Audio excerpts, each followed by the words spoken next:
प्यार जब इरादों से जुड़ जाए तो वो सिर्फ एहसास नहीं रहता, जुनून बन जाता है। ये कहानी है रुद्री की, एक लड़की जिसकी मोहब्बत में पागलपन भी है और मासूमियत भी। किसी का कहना यू आर माइन, किसी का इकरार I am addicted to you, और फिर वो लम्हा जब दिल कहे मन कर रहा है तुम्हारे इन लिप्स को पी जाऊं। ये सिर्फ कहानी नहीं, एक इंटेंस लव स्टोरी है।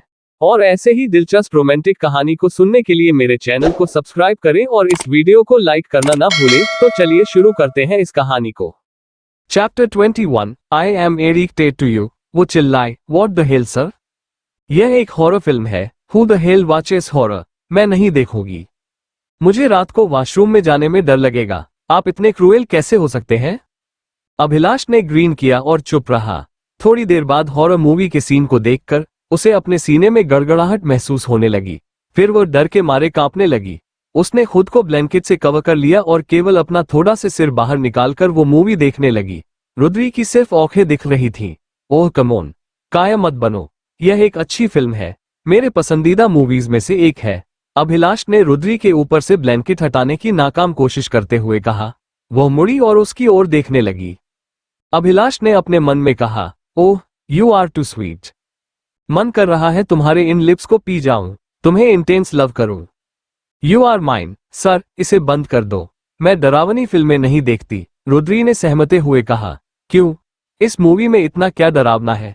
क्या तुम अभी भी अकेले वॉशरूम में जाने को लेकर टेंशन में हो? क्या तुम्हें ऐसा लग रहा है कि जब तुम वॉशरूम में जाओगी तो तुम एक लड़की की लाश देखोगी जो छत के ऊपर से उल्टी लटक रही होगी? उसने उसके कान को चूमते हुए कहा। रुद्री लंबी लंबी सांस लेकर खुद को रिलैक्स कर रही थी। अभिलाष ने रुद्री को देखा और मन ही मन खूब हंसा। मैं आपके साथ अब कभी भी कोई भी मूवी नहीं देखूंगी, रुद्री ने थोड़ा नाराज होते हुए कहा। वो ब्लैंकेट के नीचे अभी भी छुपकर बैठी थी। अभिलाष खिलखिलाकर हंस पड़ा। रुद्री द डरपोक, चलो मैंने लंच ऑर्डर किया है, साथ में मिलकर खा लेते हैं, फिर रेस्ट कर लेना, क्योंकि रात में ट्रेवल करना है। तभी डोर बेल बजी। अभिलाष ने फूड डिलीवरी कलेक्ट किया। अभिलाष ने डाइनिंग टेबल पर फूड सर्व किया और रुद्री को आवाज देते हुए कहा, मिस बटबट खाना खा लो। रुद्री ने धीरे धीरे खाना खाया। उसे खाना खाता देखकर अभिलाष को बहुत अच्छा लग रहा था। जैसे ही रुद्री अपनी नजरें उठाकर अभिलाष को नजर भर देखती तो अभिलाष अपनी नजरें नीची कर लेता था। जब रुद्री अपनी नजरें नीची करके खाना खाती थी तब अभिलाष उसे नजर भर देखता था। वहां पर वॉर जोन जैसा माहौल हो गया था। ये दोनों एक्चुअली में जहां भी साथ रहते थे तो अपने आप शिकार और शिकारी जैसा माहौल बन जाता था। खास बात यह थी कि रोल हमेशा बदलता रहता था। कभी अभिलाष एक शिकारी बन जाता था तो कभी रुद्री। दोनों में इंटेंस लव था, मगर दोनों को इससे इनकार था। शायद उनका अपना अपना मकसद उनके प्यार के बीच में आ जाता था। अभिलाष ने अपने मन में कहा, आज पहली बार किसी को इतनी मासूमियत के साथ सादी दाल खिचड़ी इतना एंजॉय करके खाते हुए देखा है। रुद्री ने खाना खाते हुए अपने होठों के कोनों को लिक करते हुए कहा, आप ऐसे क्या देख रहे हैं? क्या मेरे मुंह पर कुछ लगा हुआ है? कुछ नहीं, तुम मेरे बेड पर आराम कर लो, मैं गेस्ट रूम में सो जाऊंगा। अभिलाष ने खाना खत्म करते हुए कहा, मैं अब ठीक हूँ सर, मैं अब अपने कमरे में जा सकती हूँ, अब कमजोरी नहीं है, आप आराम से अपने बड़े से किंग साइज बेड पर आराम कर लीजिए। रुद्री ने अपनी और अभिलाष की प्लेट उठाते हुए कहा। रुद्री, जैसा मैंने कहा वैसा करो, अभिलाष ने कठोर स्वर में कहा। तभी रुद्री को हल्का सा चक्कर आने लगा। अभिलाष फटाफट रुद्री के पास पहुंचा, उसके हाथों से दोनों प्लेट्स लेकर डाइनिंग टेबल पर वापस रख दिए। उसे अपनी बाहों में उठाया और बेडरूम में ले जाकर अपने बेड पर प्यार से लिटा दिया। अभिलाष ने जैसे ही रुद्री को छुआ, रुद्री के पूरे शरीर में फ्लिटरिंग शुरू हो गई। अभिलाष ने अपने मन में कहा, ah this is going out of control. दोनों के रोम रोम सिहर उठे। ऐसा लग रहा था कि उनके बदन की गर्मी से गर्म लोहा भी पिघल जाएगा। रुद्री ने अपनी आंखें बंद करके अपने मन में कहा, महादेव इतनी परीक्षा मत लो। अभिलाष ने धीरे से रुद्री को ब्लैंकेट से कवर करते हुए कहा, स्लीप वेल, शाम को कृष्णकुंज के लिए निकलना है। अभिलाष की गर्म सांसें और उसके बदन से आती ओलिव ब्लॉसम की खुशबू रुद्री की सोचने समझने की ताकत वो खत्म कर चुकी थी। वहीं दूसरी ओर रुद्री के बदन की नेचुरल खुशबू और उसके वो भरे हुए गीले होंठ अभिलाष की जान ले रहे थे। वह घंटों बैठकर उसे किस करना चाहता था, बड़ी मुश्किल से खुद पर काबू पाकर वो बेडरूम से बाहर चला गया। गेस्ट रूम अभिलाष सो नहीं पा रहा था।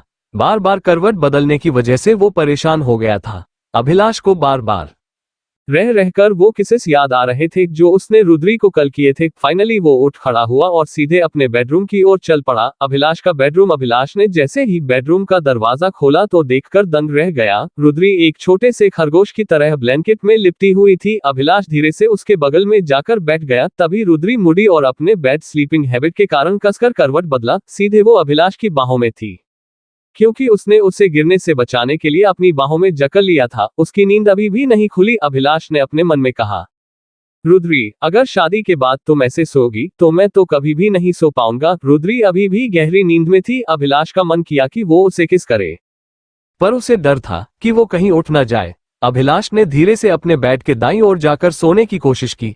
अभी वो सोने ही वाला था कि रुद्री ने फिर से कसकर अपनी करवट बदली। अभिलाष ने पलक झपकते ही फिर से रुद्री को गिरने से बचाने के लिए अपने अंदर समेट लिया। इस बार रुद्री की नींद खुल गई, पर उसने अपनी आंखें बंद रखी। अभिलाष की तेज सांसों की आवाज रुद्री के कानों के गूंज रही थी, वहीं दूसरी ओर रुद्री की तेज धड़कन की आवाज अभिलाष के कानों में गूंज रही थी। रुद्री से नहीं रहा गया और उसने अभिलाष के होठों पर अपने गीले होठों को रख दिए। बस अभिलाष को इसी बात का इंतजार था। उसने रुद्री के कमर के चारों ओर अपना हाथ कसते हुए उसे बहुत करीब लेकर आया। दोनों के सीने एक दूसरे से टकरा रहे थे। रुद्री के गर्दन को प्यार से पकड़कर अभिलाष ने रुद्री को पेशेनेटली किस करना शुरू किया। रुद्री ने कहा, I love you, I am addicted to you. Abhilash ने रुद्री की पीठ को धीरे धीरे सहलाते हुए उसके लिप्स को लगातार किस किया और थोड़ा पीछे होते हुए कहा, मी टू। रुद्री, सांस लो। फिर अभिलाष ने रुद्री के चेहरे को अपने हाथों में लेकर कहा, क्यों तुम मुझे सीड्यूस करती हो? क्यों तुम्हारे पास होने पर मेरा सारा लॉजिक फेल हो जाता है? तुम में इतनी कशिश क्यों है? तभी रुद्री ने अपने मन को कंट्रोल करते हुए कहा, सर, हमें अब चलने की तैयारी करनी चाहिए। रुद्री बेड से तुरंत उठ खड़ी हुई और बेडरूम के दरवाजे तक पहुंची। तभी अभिलाष ने पीछे से आकर रुद्री को पकड़कर अपने सीने से लगा लिया। रुद्री, तुम हमेशा क्यों अपने इमोशन से भागती रहती हो? तुम क्यों नहीं मानती कि तुम्हें मुझसे बहुत प्यार है? तुम अपने दिल की धड़कन को सुनो। मेरे पास आते ही या फिर मैं तुम्हें जैसे ही छूता हूं तो तुम्हारी सांसें अनइवन हो जाती हैं। तुम भी मुझे हमेशा किस करना चाहती हो। तुम मेरे हर टच पर सिहर उठती हो। तुम्हारे पूरे बदन और हर अंग में सिहरन और कंपन होती है। मेरी छुअन से तुम्हारा पूरा शरीर प्रेम की आग में जल उठता है। ये प्रेम की तपिश हमेशा मैंने तुम्हारी आंखों में देखा है और तुम्हारे जिस्म पर महसूस किया है। अभिलाष ने रुद्री के बाजुओं को अपने दोनों हाथों से सहलाते हुए कहा। रुद्री ने कहा, सर, आप मुझसे बहुत कुछ छुपा रहे हैं। आप मेरी तरह कोई मामूली इंसान नहीं है। आप किसी इन्फ्लुएंशियल रिच घर से हैं। इसी बात से ये क्लियर हो जाता है कि हमारा कोई मेल नहीं है। हम दोनों अभी यंग हैं। इसी वजह से सेक्सुअली अट्रैक्ट होना ऑब्वियस नॉर्मल सी बात है। इस अट्रैक्शन को भूलकर भी हमें प्यार नहीं समझना चाहिए। हमारा रिश्ता इम्पॉसिबल है। हालांकि आपसे मेरा लस्ट का रिश्ता बन चुका है। इससे मुझे बाहर निकलना है। रुद्री की क्रूएल कठोर बातें सुनते ही अभिलाष को बहुत गुस्सा आ गया। उसने रुद्री को अपने से दूर कर दिया और कहा, सामान पैक करके गाड़ी में आ जाओ। अगर कोई हेल्प चाहिए तो बता देना। रुद्री ने अपने मन में कहा, आपसे मुझे एक ही हेल्प चाहिए कि आप मुझसे दूर रहो। अभिलाष ने तभी अपनी पीनिट्रेटिंग गेज नजरों के साथ रुद्री को देखा। रुद्री की नजरें जब अभिलाष से मिली तो उसने देखा कि अभिलाष की आंखों से दहकते हुए अंगारे बरस रहे हैं। अभिलाष ने अपने मन में कहा, दुनिया की कोई ताकत मुझे मेरे मकसद को पाने से रोक नहीं सकती। तभी रुद्री ने अपने मन में कहा, सर, आखिर मेरे साथ शादी करके आप मुझसे क्या छुपा रहे हो? Chapter 22 Rudri, you are mine. तभी रुद्री ने अपने मन में कहा, सर, आखिर मेरे साथ शादी करके आप मुझसे क्या छुपा रहे हो? आखिर आप कब तक छुपाओगे? मुझे पता है कि आप बहुत ही शातिर इंसान हैं, जो अपने माँ पिताजी का नहीं। वो मेरा क्या खाक होगा, पर आप में इतनी। रुद्री अपने कमरे में चली गई। थोड़े से कपड़े पैक किए। वहीं दूसरी ओर अभिलाष ने एक ही झटके में अपने वार्डरोब से एक ऑलरेडी पैक्ड ट्रेवलिंग बैग निकाल लिया। फिर वो एक तेज आंधी की तरह अपने बेडरूम से बाहर निकल गया। रुद्री, चलो, देर हो रही है, अभिलाष ने कहा। अभिलाष बाहर चला गया और अपनी गाड़ी में बैठ गया। अभिलाष की गाड़ी में, मैंने तुमसे कहा था कि आज आराम कर लो, अगले हफ्ते चलेंगे। क्या तुम ठीक हो? अभिलाष ने रुद्री का सिर टच करते हुए कहा। मैं ठीक हूँ, रुद्री ने अपने मोबाइल पर मैसेज टाइप करते हुए कहा। तुम ये किसी मैसेज टाइप करके भेज रही हो? अभिलाष ने पूछा। मेघराज को और अद्वैता को, रुद्री ने कहा। क्यों?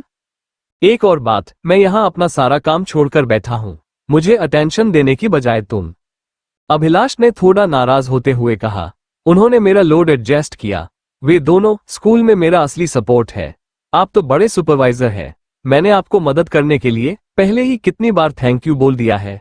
अभिलाष ने उसकी कलाई के चारों ओर अपनी उंगलियां घुमाई और कहा, मुझे शादी की कोई जल्दी नहीं है। तुम क्यों आज ही कृष्णकुंज के लिए निकलना चाहती हो?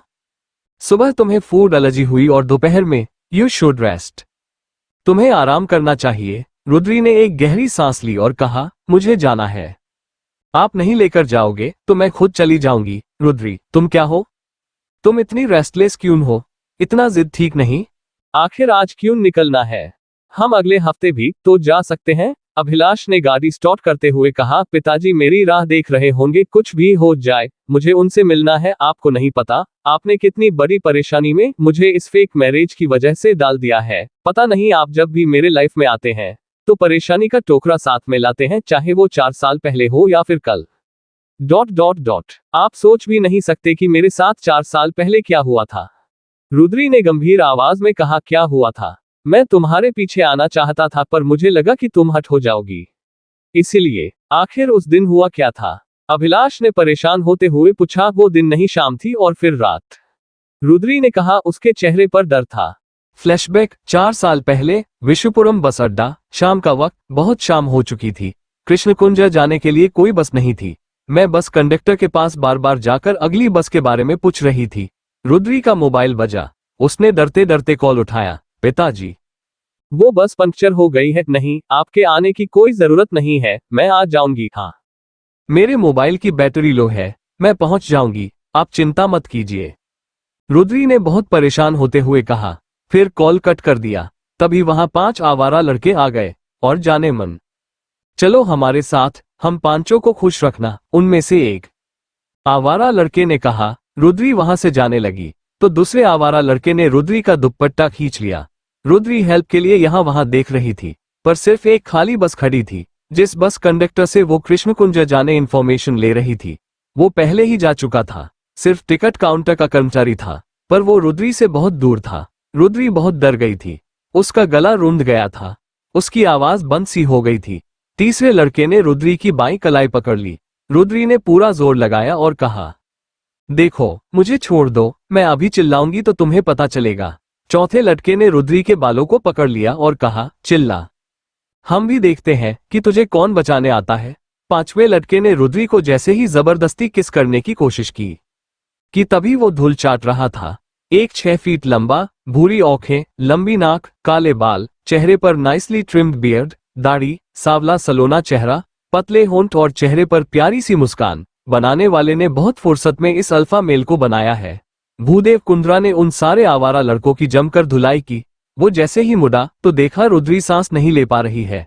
रुद्री, जोर जोर से सांस लो, तुम्हें पैनिक अटैक आ गया है, रिलैक्स, मैं हूं तुम्हारे पास। रुद्री प्लीज मेरी तरफ देखो, कुछ भी नहीं हुआ है। पिताजी का कॉल आते ही मैंने स्टूडेंट्स को चिरंजीव के भरोसे छोड़ दिया और सीधे तुम्हें ढूंढता हुआ यहां आ पहुंचा। तुम रुको, यहां आराम से बैठो, मैं तुम्हारे लिए पानी लेकर आता हूं, भूदेव ने कहा और पानी की बोतल खरीदने के लिए जाने लगा। तभी रुद्री ने लंबी लंबी सांस लेते हुए कहा, प्लीज मत जाओ, ओके, रिलैक्स, डीप ब्रीदिंग करो, मेरा प्यारा सा बच्चा। रुद्री, तुम्हें जब भी कहीं किसी कंपटीशन के लिए जाना हो तो मुझे बताना, मैं तुम्हें लेकर चलूंगा। तुमने पिताजी को भी झूठ बोला। तुम सारे काम खुद क्यों करना चाहती हो? दूसरों की मदद लेने से हम छोटे नहीं हो जाते। भूदेव ने रुद्री को बड़े ही प्यार से अपने गले लगाते हुए कहा। रुद्री ने धीरे से सिसकते हुए कहा, फिर आपके 5 जी कोचिंग सेंटर्स का क्या होगा? तुमसे ज्यादा मेरी लाइफ में कोई भी चीज जरूरी नहीं है। Do you understand? तुम रोज सुबह जॉगिंग के लिए जा रही हो या नहीं? तुम्हारा स्टेमिना क्यों कम लग रहा है? भूदेव ने रुद्री को अपनी रॉयल एनफील्ड पर बैठाते हुआ कहा, आप अपनी कार से क्यों नहीं ट्रेवल करते हो? रुद्री ने भूदेव से पूछा, कार में तुम मेरे इतने करीब नहीं बैठोई, इसीलिए मुझे बाइक पसंद है। याद है हम जब बचपन में साथ में खेलते थे, तब भी तुम्हें मैं अपनी साइकिल पर घंटों घुमाता था।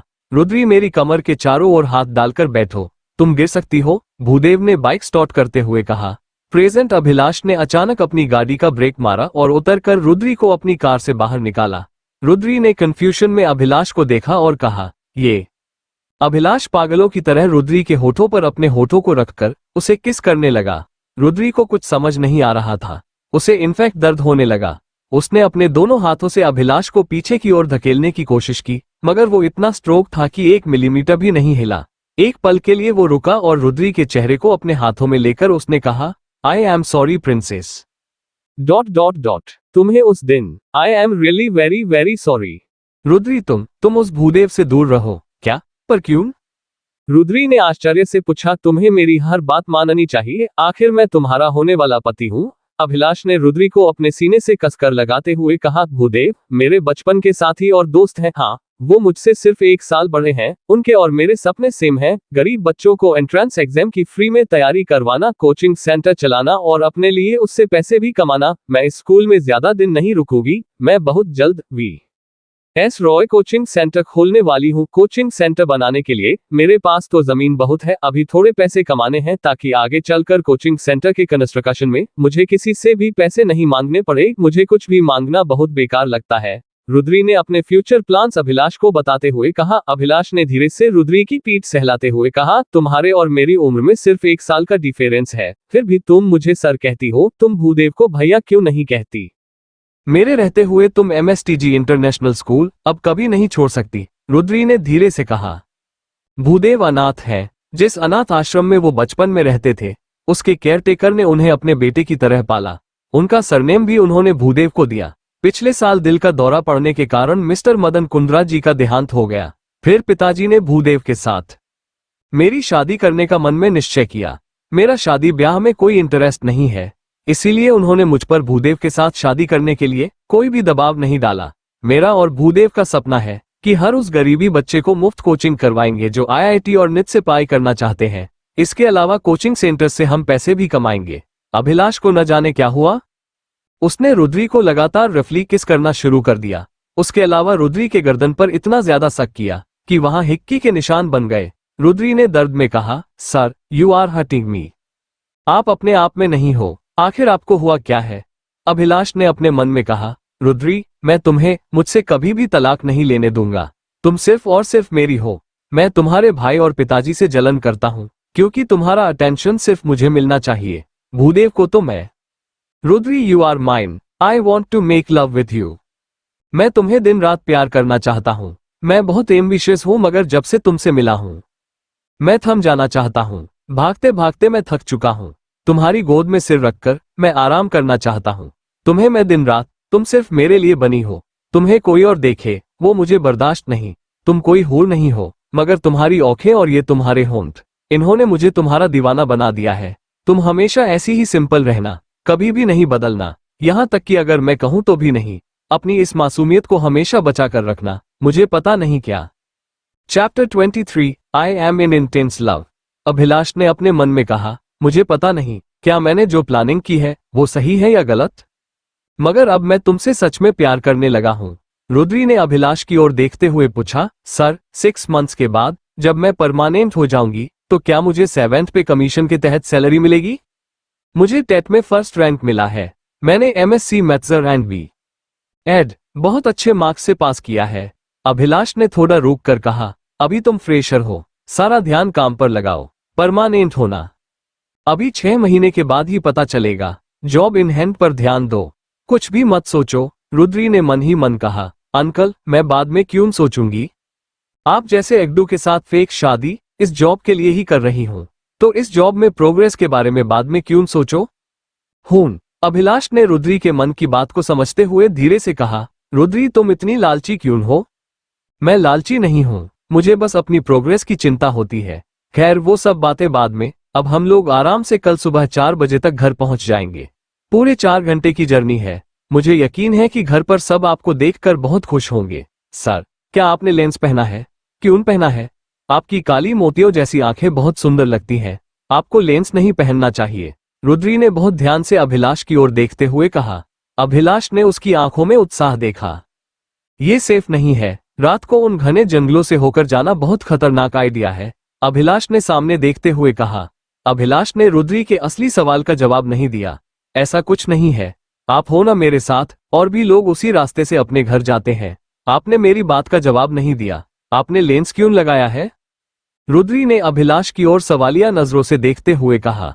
अभिलाष ने अपना सिर हिलाया और अपने मन में कहा, तुम बात को कभी नहीं भूलती। थोड़ी देर गाड़ी में पिन ड्रॉप साइलेंस था।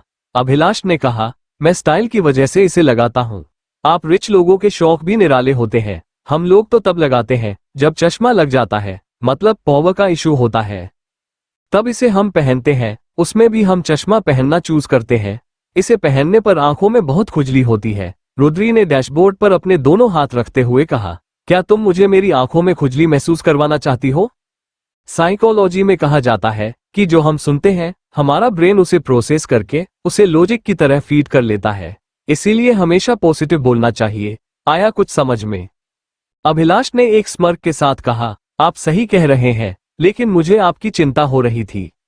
रुद्री ने निराश होकर विंडो के बाहर देखते हुए कहा। अभिलाष ने अपने मन में कहा, अगर लेंस नहीं लगाता तो तुम्हारे पिताजी मुझे ... उद्धरण चिन्ह। अभिलाष कुछ भी बोलने से पहले कुछ टाइम तक सोचता रहा। मेरे पास एक आइडिया है। रात का खाना खाकर हम एक होटल में रुक जाएंगे और फिर मॉर्निंग में कृष्ण कुंज का सफर तय करेंगे। अभिलाष ने उबासी लेते हुए कहा, सर गाड़ी रोको। रुद्री ने थोड़ी कड़क आवाज में कहा, रुद्री क्या हुआ? What is wrong with you? Abhilash ने गाड़ी रोकते हुए कहा। रुद्री गाड़ी से नीचे उतर गई और अभिलाष की ओर पहुंची। उसने कहा, आप गाड़ी से नीचे उतरो। अभिलाष ने बिना सीन क्रिएट किए हुए गाड़ी से नीचे उतरना ठीक समझा। वो गाड़ी से नीचे उतर गया और रुद्री के बहुत करीब जाकर उसने पूछा, क्या हुआ? तुम्हारी तबीयत खराब हो गई है क्या? बताओ क्या प्रॉब्लम है? उसने अभिलाष की बात का कोई भी जवाब नहीं दिया। रुद्री ने ड्राइवर की सीट का दरवाजा खोला और वहां बैठ गई। फिर उसने विंडो से सिर बाहर निकालकर कहा, सर आपको ड्राइवर सीट पर बैठ जाओ। I will drive. गाड़ी में चलाऊंगी। अभिलाष ने रुद्री के पास आकर कहा, तुम्हारी तबीयत... आप अंदर आकर बैठ जाओ, नहीं तो मैं आपको यहीं छोड़कर चली जाऊंगी। रुद्री ने हंसते हुए कहा। अभिलाष उसकी स्माइल में खो सा गया। जिंदगी में वो इतना बिजी था कि वो एक पैसे छापने की मशीन बनकर रह गया था। किसी ने खूब कहा है कि फिर वही सुबह हुई, फिर वही शाम हुई। जिंदगी हमारी यूं ही तमाम हुई। उसकी प्यारी सी खिलखिलाहट एक मासूम से बच्चे की तरह थी। उसके सपने भी एकदम नपे तुले से थे। अभिलाष ने अपने मन में कहा, हम कितने अलग हैं, फिर भी तुम्हारे साथ रहने का मन करता है। हर लम्हा तुम्हारे साथ जीने का मन करता है। तुम बहुत बातें करती हो, फिर भी तुम्हें सुनने का मन करता है। Oh God, I am in intense love. Rudri ने गाड़ी का हॉर्न बजाया। अभिलाष उसे सुनकर अपनी ख्यालों की दुनिया से बाहर आया। अभिलाष चुपचाप को ड्राइवर सीट पर बैठ गया। अभिलाष के चेहरे पर एक अजीब सी हंसी थी। रुद्री से नहीं रहा गया। उसने उससे पूछा, सर आप मन ही मन क्या सोचकर हंस रहे हैं? अभिलाष ने अपनी पियर्सिंग गेज को रुद्री पर डाला और कहा, सोच रहा हूं कि कृष्ण कुंज जाने की बजाय हम कहीं हॉस्पिटल न पहुंच जाएं। रुद्री ने मुंह बनाते हुए कहा, मैं 8वीं क्लास से ट्रैक्टर चला रही हूं। खेती करने में मैं माहिर हूं। अभी तो मुझे बस इस छोटी मोटी कार को चलाना है। अभिलाष ने विकेट स्माइल के साथ कहा, नॉट बैड। मगर ये कोई छोटी मोटी कार नहीं है, ये BMW है। आराम से चलाना। अगर गाड़ी को कुछ भी हुआ तो तुम्हें मुआवजा देना पड़ेगा। मुआवजा मैं क्यों दूंगी? एक तो मैं आपकी गाड़ी चलाकर आपको रेस्ट दे रही हूं, ऊपर से आप मुझे ही मुआवजे वगैरह की धमकी दे रहे हैं। रुद्री ने कार ड्राइव करते हुए कहा। अभिलाष अपने ख्यालों की दुनिया में खोया हुआ था। 3 साल पहले, गुड मॉर्निंग सर, मैं हूं प्राइवेट इन्वेस्टिगेटर अर्नब भारद्वाज। मैं 40 साल का जरूर हूं, मगर आर्मी से वॉलंटरी रिटायरमेंट ली है। गैलेंट टास्क फोर्स से हूं। मैं एकदम चीते की तरह फुर्तीला हूं। मेरी केस इन्वेस्टिगेशन में 100% सक्सेस रेट है। आप सिर्फ मुझे सस्पेक्ट का नाम बताओ और ये भी बताओ कि आप उसके बारे में जानकारी क्यों हासिल करना चाहते हैं, ये भी बताओ, ताकि उसी व्यू पॉइंट को ध्यान में रखकर मैं आपका काम करूंगा। अर्नब ने कहा, जिसके बारे में इन्वेस्टिगेशन करना है उसका नाम है विक्रमजीत रॉय। वो मेरा और मेरे खानदान का सबसे बड़ा दुश्मन है। पिछले 22 साल से मैं सिर्फ और सिर्फ उसे तबाह करने के लिए जी रहा हूं।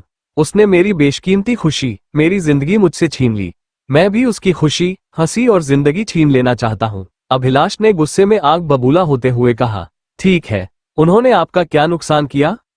अर्नब ने पूछा। उस घटिया आदमी ने मेरा बहुत बड़ा नुकसान किया है। मन करता है कि उसे और उसके पूरे खानदान को खत्म कर दूं, पर यह बहुत आसान हो जाएगा। उसके लिए उसे तड़पा तड़पा कर जिंदा रखना है। उसकी जिंदगी मौत से बदतर करनी है।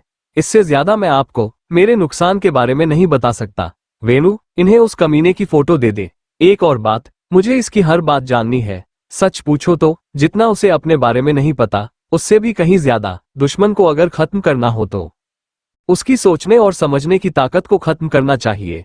आपको इन्वेस्टिगेशन के दौरान जिन चीजों की जरूरत होगी वो सारी चीजें हम आपको दिलवा देंगे। आपकी पहली पेमेंट हमने ऑनलाइन कर दी है। आप अपने CEO retired colonel Narsingh Modak को इन्फॉर्म कर देना। वैसे तो उन्हें पता लग चुका होगा, हमारी कंपनी उनकी कंपनी कैट आई डिटेक्टिव प्राइवेट लिमिटेड से कई सालों से इस तरह के कई टास्क करवा चुकी है। अभिलाष ने अपनी चेयर से उठते हुए कहा। थैंक यू सर, मैं आपको डेली अपडेट्स देता रहूंगा, अर्नब ने कहा और सस्पेक्ट का फोटो और इनिशियल डिटेल्स लेकर चला गया। तू आग से खेलने जा रहा है, तुझे पता भी है कि इसका क्या रिजल्ट होगा? तू पिछली बातों को भूल क्यों नहीं जाता? प्रवीण ने पेपर वेट को कॉन्फ्रेंस टेबल पर रोटेट करते हुए कहा। मैं पिछले 22 साल से ठीक से नहीं सोया हूं। रात को वही, मैं उसे जीते जी मार दूंगा। वो जिंदा रहेगा पर एक लाश की तरह। उसने जो किया है अब उसे भरना पड़ेगा। अभिलाष ने ब्लड शॉट रेड आंखों को खोलते हुए कहा। प्रेजेंट सर, आप कहाँ खो गए? आपको इतनी देर से आवाज दे रही हूँ। सोने में तो आप मेरे से बड़े वाले कुंभकर्ण निकले। अच्छा, अब एक प्राइवेट बात करनी है, मुझे वॉशरूम जाना है। इस फूड मॉल में मैं गाड़ी पार्क कर रही हूँ, क्या आपकी इजाजत है? रुद्री ने बड़ी ही मासूमियत से कहा। हूँ, अभिलाष ने कहा। अभिलाष एक बिजली की स्पीड से अपनी गाड़ी से उतरा और अपने पूरी बॉडी को स्ट्रेच किया। रुद्री ने अपना पस लिया और जैसे ही गाड़ी से बाहर निकली कि उसका पैर बाहर की एक उभरी हुई टाइल्स में फंसा और वो गिरने को हुई। अभिलाष ने समय रहते ये देख लिया और आकर रुद्री को अपनी मजबूत बाहों में थाम लिया। एकदम खामोशी थी, सिर्फ उन दोनों को एक दूसरे की सांसों की आवाज सुनाई दे रही थी। रुद्री के दिल और दिमाग पर वही ओलिव ब्लॉसम की अभिलाष के शरीर की खुशबू सवार थी। अभिलाष रुद्री के उन गहरी काली आंखों और भरे हुए होठों के गिरफ्त में था। उसने धीरे से अपने होंठ रुद्री के गीले होठों पर रख दिए। उसके लिप ग्लोस से आती वनेला फ्लेवर की स्मेल के कारण अभिलाष लिटरली उसे सक करने लगा। दोनों को दुनिया जहान की कोई चिंता नहीं थी। तभी एक गाड़ी की तेज हेडलाइट उन दोनों के ऊपर फ्लैश हुई। CH-24 लॉन्ग टाइम नो सी। तभी एक गाड़ी की तेज हेडलाइट उन दोनों के ऊपर फ्लैश हुई। रुद्री तुरंत अभिलाष से दूर हो गई। उस कार से एक हॉट औरत उतरी और सीधे आकर अभिलाष को अपने गले से लगा लिया। अभी, लॉन्ग टाइम नो सी। कहाँ थे तुम इतने दिनों से? तन्वी ने कहा। How are you? अभिलाष ने मुस्कुराते हुए कहा। रुद्री वहां से काफी पहले जा चुकी थी। I am not fine. Marketing job में वॉट लगी रहती है, अपर मैनेजमेंट का बहुत प्रेशर रहता है। सोचती हूँ कि कुछ और पढ़ लिया होता तो अच्छा होता। कितनी भी मेहनत कर लो, टारगेट अचीव कर लो, फिर एक और नया बड़ा टारगेट। वीकेंड पर दारू और OTT मूवी देखकर सारे प्रेशर को दबाने की कोशिश करती हूँ। अब तो सिगरेट को मैं नहीं, सिगरेट मुझे पीती है। लाइफ झंड है, फिर भी हमें घमंड है। साला, टारगेट हर बार देखकर लगता है कि किसी ने सही कहा है कि reward for hard work is more work. और तू बता मेरे खरबपति ट्रिलियनर, कैसा है तू? मैं ठीक हूँ, अभिलाष ने अपने पुराने स्टाइल में कहा। कॉफी? तन्वी ने कहा। हूँ, अभिलाष ने कहा। अभिलाष की आंखें रुद्री को ढूंढ रही थी। इतनी देर हो गई पर वो अभी तक नहीं आई थी। अभी? वो कौन? तन्वी ने थोड़ा छेड़ते हुए कहा। वो मेरी वाइफ है, अभिलाष ने वॉशरूम की ओर देखते हुए कहा। वाइफ? कब, कैसे? तन्वी ने एक्साइटेड होते हुए पूछा। अभी कुछ ही दिन पहले हमारी शादी हुई है, अभिलाष ने धीरे से कहा। वाओ, कांग्रेट्स अभी, अब तो मुझे पार्टी देगा। यार, कॉलेज और यूनिवर्सिटी के दिन बहुत याद आते हैं। सब कॉलीग्स अब सिर्फ सोशल मीडिया के थ्रू टच में हैं। उसमें भी सब अपनी झूठ मूठ की फोटोज और स्टेट्स डालते हैं। कभी इस होटल, कभी उस रेस्टोरेंट में खाना खाते हुए। कितना फेक। मैंने तो साला अपना अकाउंट डीएक्टिवेट कर दिया है। और कनेक्ट ऐप पर क्या लिखते हैं कि अब एक कम से कम औक तो लिखो। इतनी क्या नौटंकी है यार। वो स्कूल वाले दोस्त बहुत याद आते हैं। सब नौकरी कर करके नौकर बन गए। अब वो मासूमियत खो गई। चल छोड़ इन बातों को, मैं भी कौन से बेसुरे तार छे रही हूं। चल कॉफी पीते हैं, तन्वी ने पुरानी यादों को याद करके दुखी होते हुए कहा। अभिलाष और तन्वी कॉफी हाउस में गए। अभिलाष ने स्टुअर्ट से कहा, 2 black coffee please. Anything else sir? Stuart ने कहा। नो थैंक यू, अभिलाष ने कहा। अरे वाह, अभी तुझे तो अभी भी सब याद है, तन्वी ने आश्चर्य से कहा। तन्वी, क्या तुम्हें याद है मार्केटिंग मीन्स? अभिलाष ने तन्वी को कॉलेज के दिनों की एक बात को याद दिलाते हुए कहा। हाँ, पेन इन एस और black coffee relieves that pain. Tanvi ने एक गहरी सांस लेते हुए कहा। तन्वी, तुम कॉफी पियो, मैं जरा अपनी वाइफ को देख कर आता हूँ। एक्सक्यूज मी, अभिलाष ने कहा। ओके, पर तुम्हारी कॉफी, तन्वी ने कॉफी पीते हुए कहा। अभिलाष ने कॉफी ठंडी हो जाएगी इस बात पर ध्यान नहीं दिया। उसने तन्वी को कंफर्टेबल किया, फिर रुद्री को ढूंढने के लिए बाहर चला गया। अभिलाष बाहर जाकर लेडीज वॉशरूम के सामने खड़ा हो गया और रुद्री को कॉल किया। रुद्री ने कॉल उठाया। कहाँ हो तुम? क्या हुआ? अभिलाष ने पूछा। वो रुद्री ने हिचकिचाते हुए कहा। क्या? रुद्री, स्पीक अप, क्या हुआ? अभिलाष ने थोड़ा धीरे से इरिटेट होते हुए कहा। वो गाड़ी में बहुत देर बैठने की वजह से मेरा रुद्री ने कहा और कहते कहते चुप हो गई। ओह कम ऑन, गॉड मेड, बोलो, अभिलाष ने थोड़ा नाराज होते हुए कहा। मेरा पैड स्क्वीज हो गया, मेरा सब कुछ ... यहां तक कि कुर्ता भी खराब हो गया है।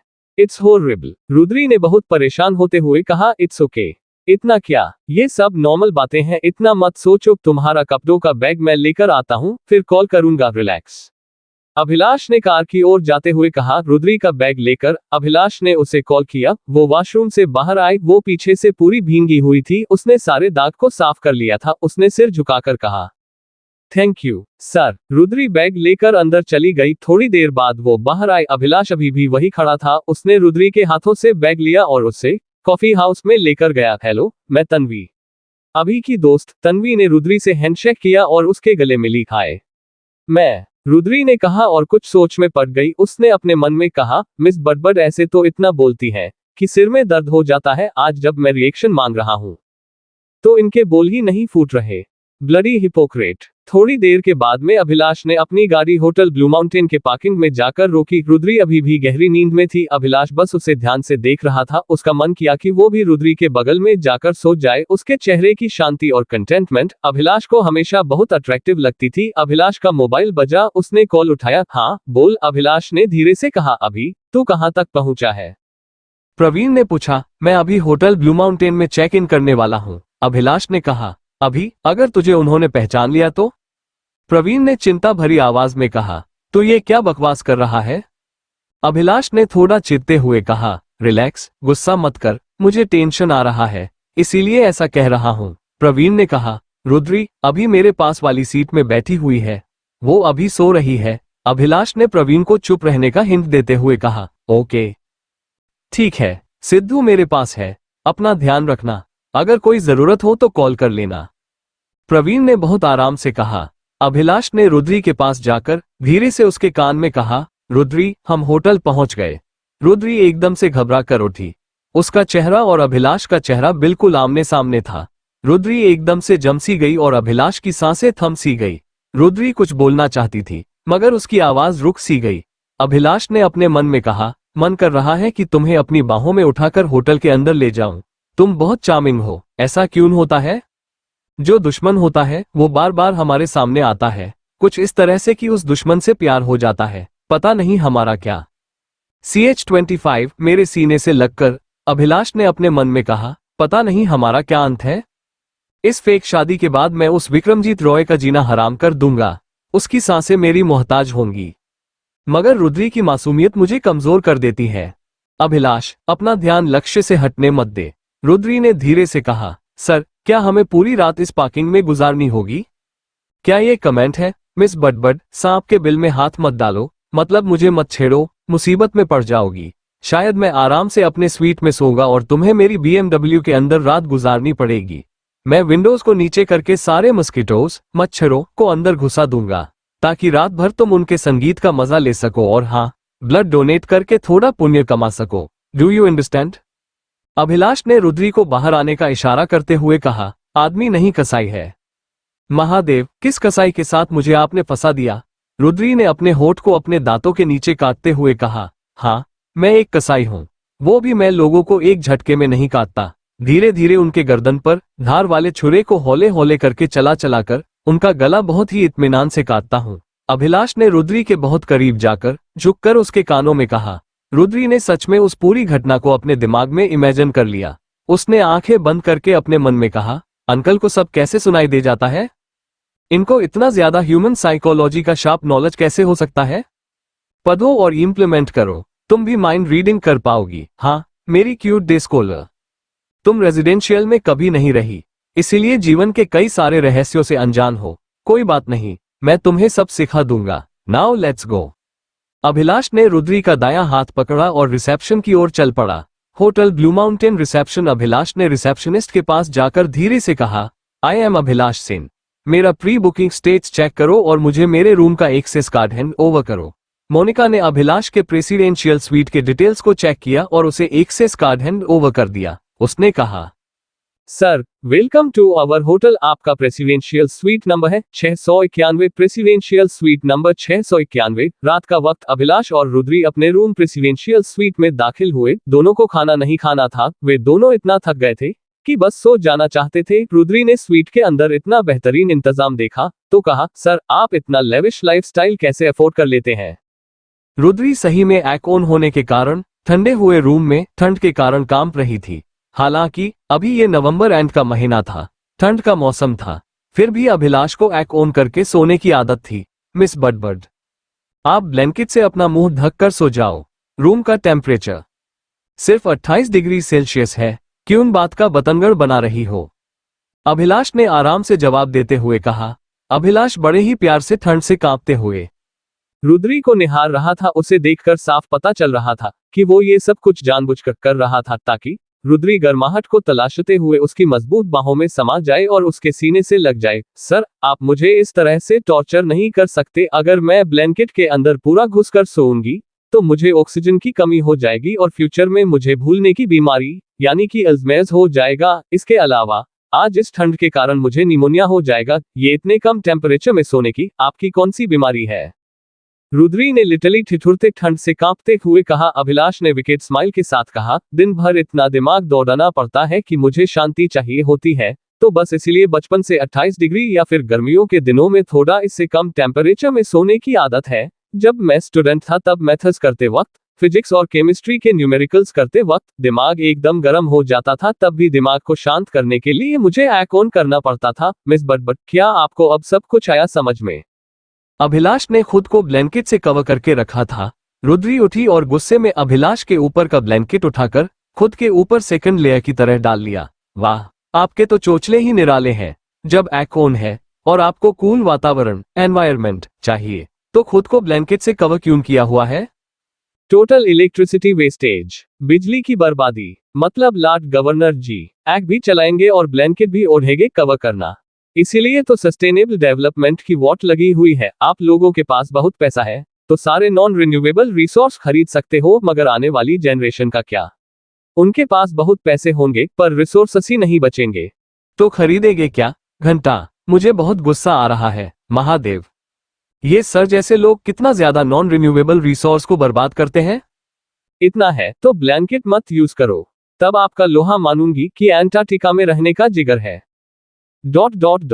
खून, रुद्री ने दोनों ब्लैंकेट्स के नीचे से कहा। अभिलाष को बहुत हंसी आ रही थी। उसे अपने बचपन के दिन याद आ रहे थे जब वो इसी तरह से अपने पुश्तैनी मकान में प्रवीण के साथ सोते वक्त एसी ऑन करके उसे बुली तंग करता था। उसने कहा, मिस बटबट तुम और प्रवीण बिल्कुल एक जैसे हो। आज भी वो मुझसे एक के लो टेम्परेचर के लिए ऐसे ही लड़ता है। तुम्हें अगर इतनी ठंड लग रही है तो आई हैव एन आइडिया। मेरे सीने से लगकर सो जाओ। तुम्हारा बर्फ जैसा बदन मुझे आराम देगा और मेरे लावे के जैसा दहकता शरीर तुम्हें सुकून देगा। तो कैसी लगी ये डील? अभिलाष को रुद्री को हमेशा की तरह तंग करने में बहुत मजा आ रहा था। रुद्री ने कहा, डील माय फुट। रात भर टॉयलेट जा जाकर नींद हराम हो जाएगी। सर प्लीज एसी बंद कर दो, प्लीज ना। अभिलाष ने रुद्री की बातों को अनसुना कर दिया और अपने लंबे हाथों से रुद्री को ब्लैंकेट के ऊपर से बड़े ही प्यार से टच किया। रुद्री, तुम्हें जैसा लगता है मैं उतना क्रूअल बिल्कुल भी नहीं हूं। जब मैं 3 साल की उम्र में पहली बार रेसिडेंशियल स्कूल में गया था तो फ्लैशबैक, मोम और दादी की बहुत याद आ रही है। मैं यहाँ पर नहीं सो सकता। सर प्लीज, मुझे घर जाना है। प्लीज सर, मुझे यहाँ नहीं रहना है।